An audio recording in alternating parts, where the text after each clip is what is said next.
বাংলাদেশের 3 বারের নির্বাচিত প্রধানমন্ত্রী বীর মুক্তিযোদ্ধা শহীদ রাষ্ট্রপতি জিয়াউর রহমানের স্ত্রী বেগম খালেদা জিয়া আজ এখানে আমাদের মধ্যে উপস্থিত আছেন।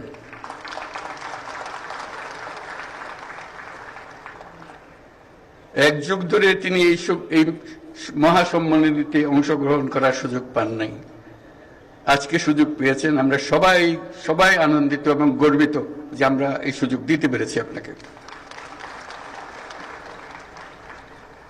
শারীরিক অসুস্থতা সত্ত্বেও এই বিশেষ দিবসে সবার সঙ্গে শরীক হওয়ার জন্য আপনাকে আবারও ধন্যবাদ।